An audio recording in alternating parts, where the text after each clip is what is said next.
Fist of the North Star, Volume 1. So this is these hardcover releases by Viz. They're pretty awesome. The story is by Bronson, and the art is by Tetsuo Hara. We're going to talk about this using my space system. So story, pacing, artistry, characters, enjoyment. Each category gets a score between 0 and 2. So 2 is the best you can get in any given category. This is something that I've always wanted to check out. I actually love manga. I was there from the very beginnings of where North America started to get somewhat involved in it. It was very intimidating. I remember at the time, there's so many genres. It's not even like, because I was really into American comic books, which is really to say I was into superhero comic books. So you guys know, obviously you can see by my backgrounds, Superman's my favorite character of all time.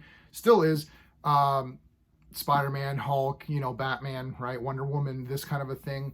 So manga was tough to get into. The one where I think it was Dark Horse used to release sort of comic book style, size-wise, and they inverted the pages and panels. They did it with Lone Wolf and Cub, and I actually have the first 4 or 5 issues of that. Then come to find out later that, oh, you're not supposed to be reading it this way. You're supposed to be reading it more like, you're supposed to be reading it reverse, firstly, but also in different formats. It's not really like a comic book format. So I did buy the Dark Horse releases of the Lone Wolf and Cub, all 27 or 28 volumes in those smaller, what they say like tankobon volumes. However, that is still, I believe, inverted from the proper reading order. So it wasn't until later on that you started to get into the more, proper format with some of these things. And my wife is massively into it. I got her into it maybe about 5-6 years ago, and she's just gone crazy. And she doesn't read anything now but manga. She reads all day, every day. One Piece, Naruto, My Hero, all of those big ones, Demon Slayer. She's caught up to all of them. She also reads a lot of different weird ones and, more obscure ones that you wouldn't think of. Lots of Tezuka stuff, lots of Junji Ito, who we actually met. I had the privilege of meeting Junji Ito a few years ago in his very, very rare appearance outside of Japan, but in Canada, and it was completely free, and he drew a picture and did my name, and it was just so awesome. But anyways, I'm sorry, I don't want to get too off topic. Let's get back to Fist of the North Star. So I always wanted to try this out. Never got the opportunity to. And I do have the live action film that had come out way back, and it's pretty. I remember thinking it was a cool movie, but people didn't really like it. And live action adaptation of manga has never really gone down. The anime definitely looked like it was toned down. I have not seen the anime, so as of now, I've only read the first 2 volumes of this amazing book.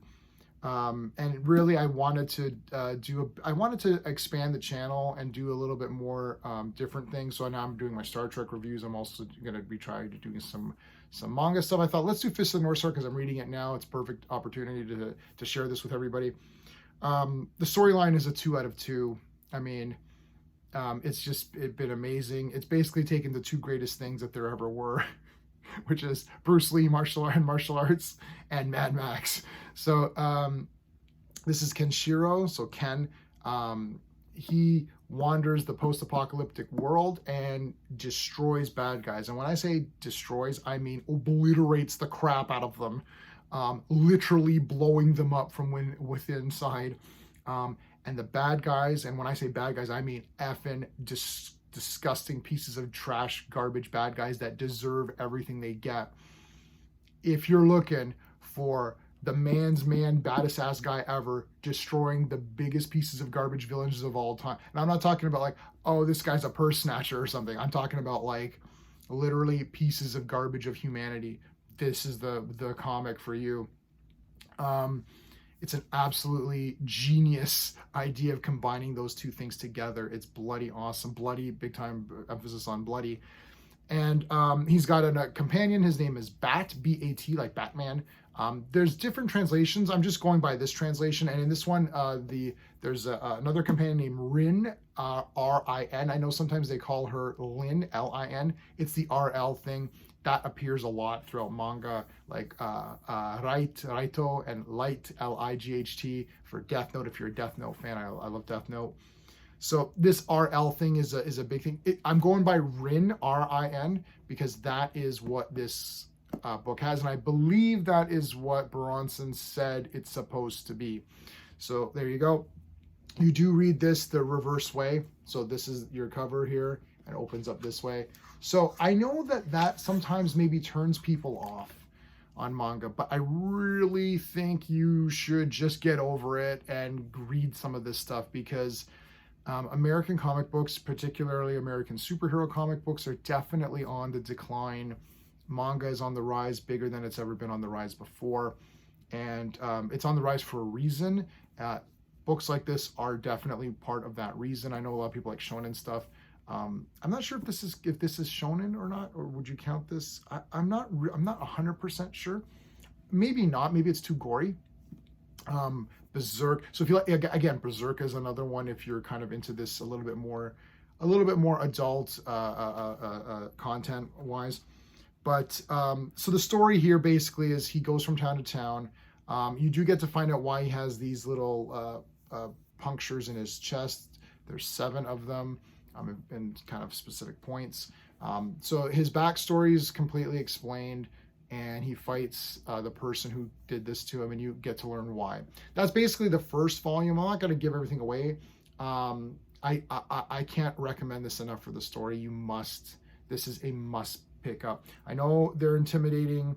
It's $20 US. That might seem like a lot, but it's not a lot at all for what you're getting in the quality of this volume. So for the pacing, I'm going to give it a 2 out of 2. The manga in general is very fast. It's fast, slow. So like if you're looking at something like, let's say, a One Piece. Now I know that the Netflix One Piece, I'm wearing my One Piece. I know the Netflix live action series has been fantastic for me. I've watched it twice over. One Piece, I had read about the first 40 to 45-ish chapters. Chapters are different. It's not issue to chapter. Like if you're buying your comic and it's 30 pages or whatever, that's not really how manga works. The chapters might be 10 pages, 15 pages sometimes. But even if they are 15, 20 pages maximum, they're very fast paced. Like there's pages where it's just like, a lot of I'll get to the art in a moment. A lot of these things are told through, minimal panels, a lot of splash pages. You get some double splash pages. There's a lot of fighting and action in this. The pacing in this particular volume is outstanding. There's not even one page that's not needed. I think American comic book writers and artists can take a lot of inspiration from this. And I know that manga inspired a lot of the 90s creators, the Rob Liefelds, the Todd McFarlanes, the Mark Silvestris, and those image guys, and where you had big splash pages, big super weapons. And I know that maybe in the 90s that didn't translate as well. It translated great for me because I sort of got what they were going for. Like, yeah, double splash pages, big, huge weapons, right? Like if you look at, like Final Fantasy or something, it's like massive swords, and that translated well for me because I sort of understood what they were going for. And you're like, oh yeah, that's so cool. Now I've got in color American heroes doing the same kind of things as manga, like big, like guys punching. It's like the entire page is just like a guy gonna get one punch or something, and guys are screaming, and there's like tons of teeth. They're like, and you're just like, oh, that's unrealistic, right? Well, it's unrealistic. Like obviously, this guy's body is like super unrealistic. There's a lot of unrealistic things in here, but it's part of the art form, and it's what makes it exciting.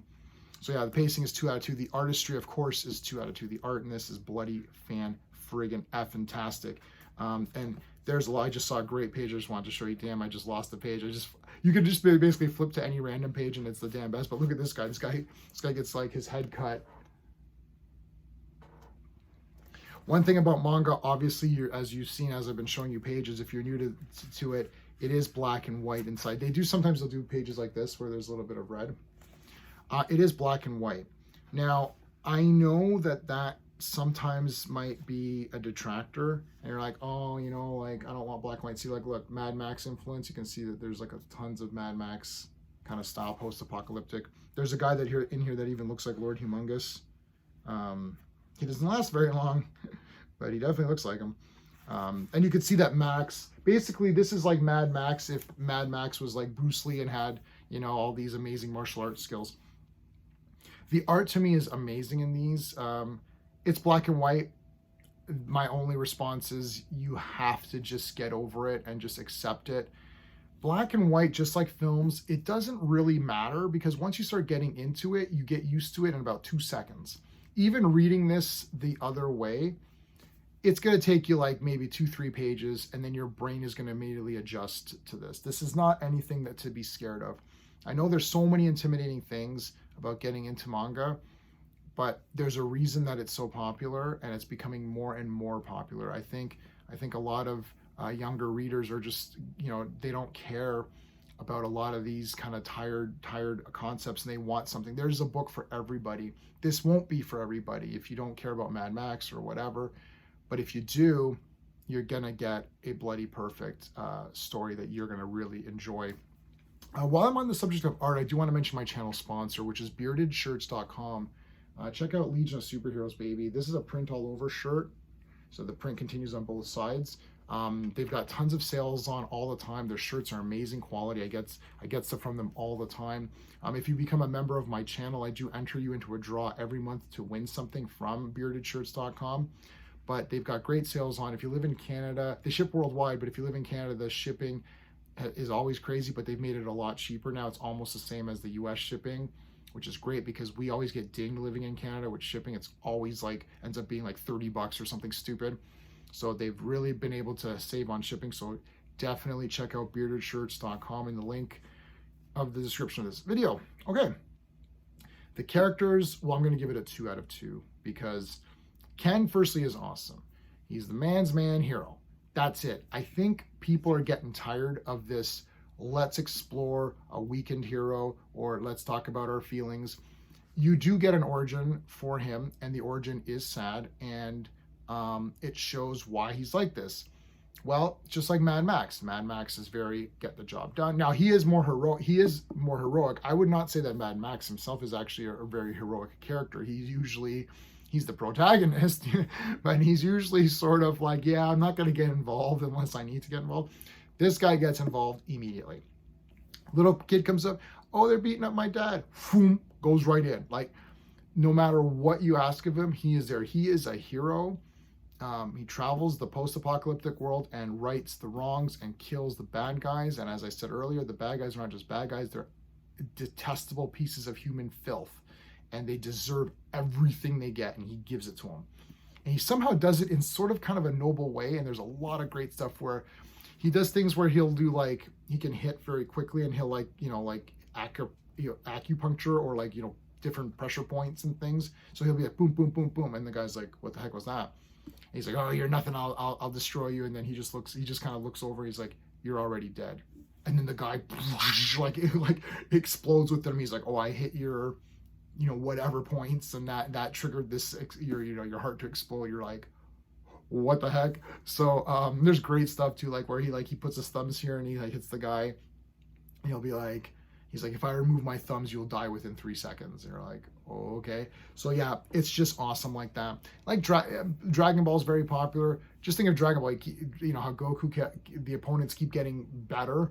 So it's like mini opponents to lead to the main opponent. So like, let's say if you've watched Dragon Ball, so let's say Dragon Ball Z, let's go with that. So Raditz shows up. Oh no, nobody can beat him. Once they defeat Raditz, then there's Nappa, right? And then you can defeat Nappa, and then that leads to Vegeta. And then, and then there was the Ginyu Force, and then, that was Frieza, and then there was another form of Frieza. It's this kind of thing where like the opponents become a little bit better as you go along. The first guy thinks he's a tough guy, but he gets destroyed in like one kick or something. The other characters are great. So you have Bat, who's the little guy who's following him around, and he's always like, oh, why do we got to get involved in this? And so he's kind of a fun character. He makes it a little bit easier to read. It's not always just like super serious. And then Rin is a very cute little girl who helps Ken out in the very beginning. She appears later on and towards the end. And now she's kind of a main character going into volume 2. So she's great too. The villains are all pieces of trash. They're awful, and you definitely want to see them die. So they're good villains in the sense that you want to see them lose. His main opponent in this book was very interesting. I won't give it away because I want people to read this. And then, of course, for my last category, enjoyment, I'm giving this a 2 out of 2. I'm giving this a 10 out of 10. This is a masterpiece. It's one of the big ones that you should be reading. I think if you're around my age, so mid 40s, and you're a Mad Max fan, you like, obviously you like Bruce Lee or whatever martial arts, this might be the very best perfect way to get into manga. Right here in my hand. This is available everywhere. You just get it going from Amazon. They're on Amazon right now. You can get them. They're not out of print.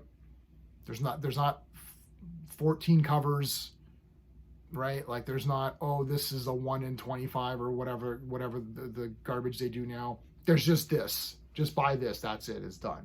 And that's volume 1. There's 27 of these. They're expensive. I'm not saying it's not an investment, but it's an investment in an awesome book. Look, you're buying comics anyways. $20. So if each comic's like, what's the American price? Like $4 or $5 anyways. This is definitely worth 4 issues of whatever Marvel comic you're reading. I can guarantee you that. Guaranteed. If you don't trust me, I know what my opinions are sometimes, not, people don't go with them all the time.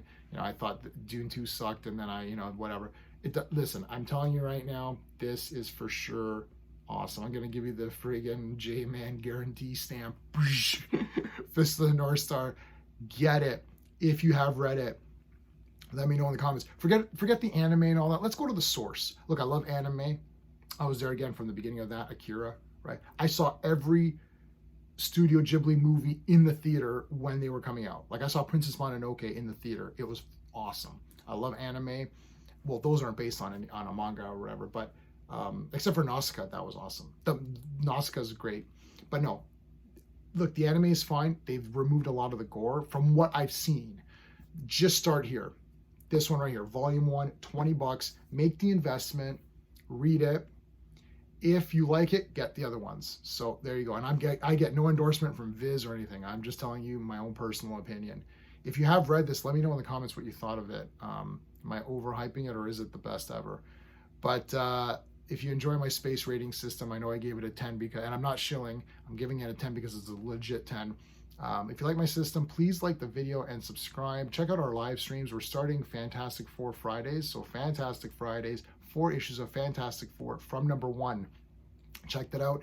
Every Monday, Legion of Superheroes live stream. We have been doing the Legion for about 38 episodes now, depending on when you see this video. We're going through every appearance of the Legion of Superheroes, so make sure you check that out as well. That is it, everybody. Thanks for watching. Until next time.